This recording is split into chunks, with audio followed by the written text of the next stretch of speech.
Assalamualaikum warahmatullahi wabarakatuh. Kami dari kelompok 9 ingin memaparkan materi yang berjudul Dinasti Safawi. Di sini saya bertindak sebagai moderator sekaligus pembawa materi. Nama saya Aulia Hamdayani, NIM 4040119032. Materi pertama yaitu Sejarah dan Perkembangan Dinasti Safawi. Dinasti Safawi di Persia baru berdiri ketika Kerajaan Utsmani sudah mencapai puncak kemajuannya. Kerajaan ini berkembang dengan cepat. Dalam perkembangannya, Kerajaan Safawi sering bentrok dengan Kerajaan Utsmani. Berbeda dari dua kerajaan Islam lainnya, Kerajaan Safawi menyatakan Syiah sebagai mazhab negara. Karena itu, kerajaan ini dianggap sebagai peletak pertama dasar terbentuknya negara Iran dewasa ini.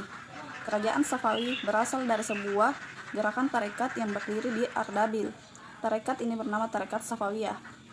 Waktu berdirinya hampir bersamaan dengan berdirinya Kerajaan Utsmani. Nama Safawiyah diambil dari nama pendirinya yaitu Safi al-Din. Dan nama Safawi itu terus dipertahankan sampai tarekat ini menjadi gerakan politik. Bahkan sampai gerakan ini berhasil mendirikan kerajaan, Safi al-Din adalah orang yang berada dan memilih sufi sebagai jalan hidupnya. Ia keturunan dari imam Syiah yang keenam yaitu Muzzah al-Qasim. Safi al-Din mendirikan tarekat Safawiyah setelah ia menggantikan guru sekaligus mertuanya pada tahun 1301 Masehi setelah wafat. Pada mulanya gerakan tasawuf Safawiyah bertujuan memerangi orang-orang ingkar, kemudian memerangi golongan yang mereka sebut ahli-ahli bidah. Tarekat ini penting, semakin penting terutama setelah ia mengubah bentuk tarekat itu dari pengajian tasawuf murni yang bersifat lokal menjadi gerakan keagamaan yang besar. Pengaruhnya di Persia, Syria, dan Anatolia. Di negeri luar Ardabil, ia menempatkan seorang wakil memimpin murid-muridnya. Suatu ajaran agama yang dipegang secara fanatik biasanya sering menimbulkan keinginan di kalangan penganutnya untuk berkuasa. Karena itu, lama-kelamaan, murid-murid tarekat ini berubah menjadi tentara yang teratur, fanatik dalam kepercayaan, dan menentang setiap orang yang bermazhab selain Syiah. Perluasan kegiatan ini menimbulkan politik antara Junaid dengan penguasa Karakoyunlu, salah satu suku bangsa Turki yang berkuasa di wilayah itu. Ia tinggal di istana Uzun Hasan yang ketika itu menguasai sebagian besar Persia.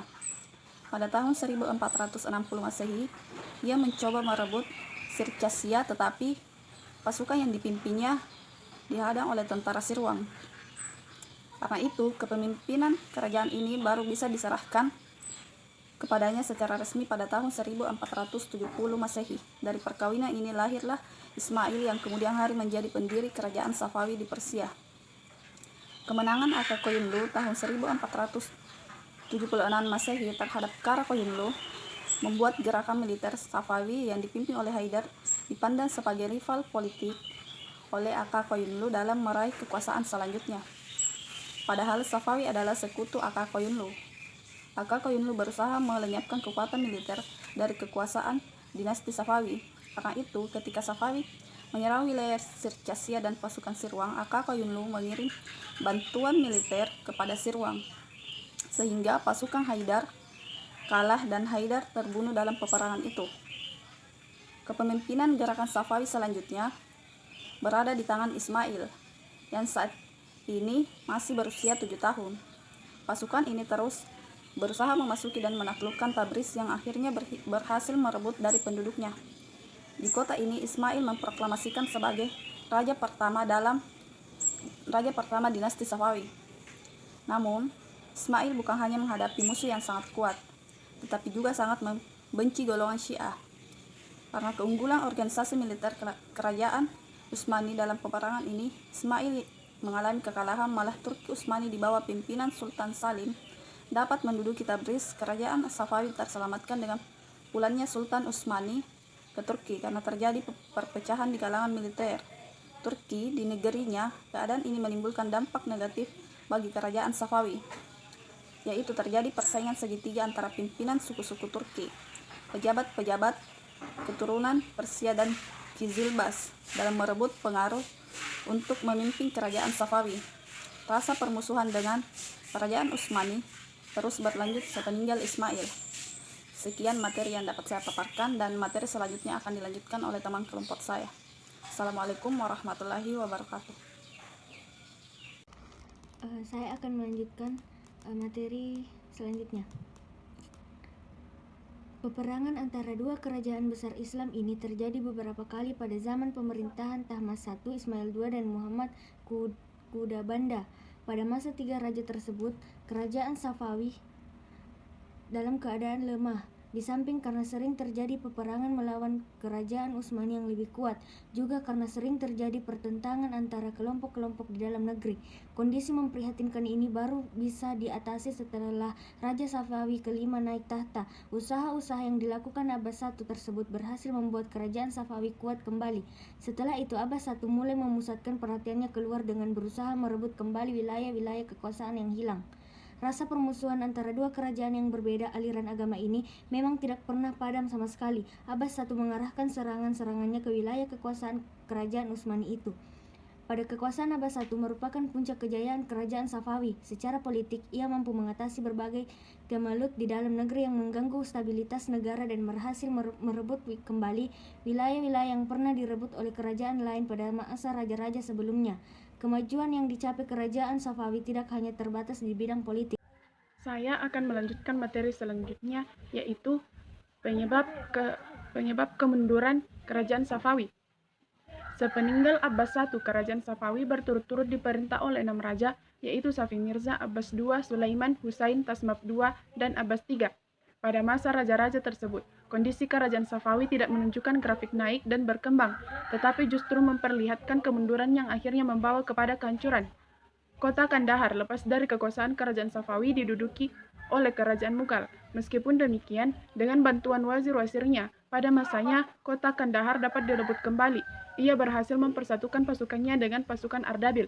Dengan kekuatan gabungan ini, Mir Mahmud berusaha memperluas wilayah kekuasaannya dengan merebut negeri-negeri Afgan dari kekuasaan Safawi.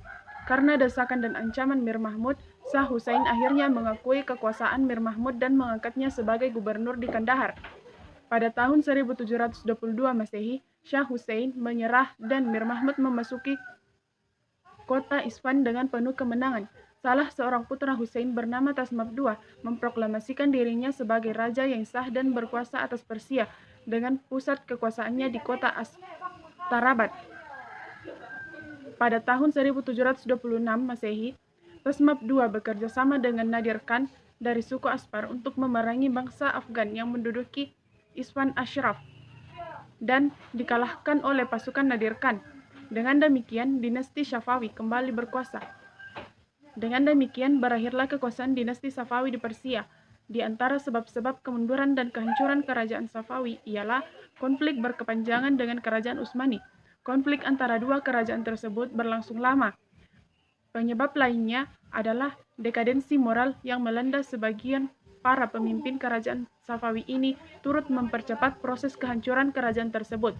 Sementara itu, anggota Kilibats yang baru ternyata tidak memiliki militansi dan semangat yang sama dengan anggota Kilibats sebelumnya. Materi selanjutnya bagian C, perbedaan kemajuan masa ini dengan masa klasik. Ada beberapa alasan mengapa kemajuan yang dicapai itu tidak setingkat dengan kemajuan yang dicapai pada masa klasik. Yang pertama, metode berpikir dalam bidang teknologi yang berkembang pada masa ini adalah metode berpikir tradisional. Yang kedua, pada masa klasik Islam, kebebasan berpikir berkembang dengan masuknya pemikiran filsafat Yunani.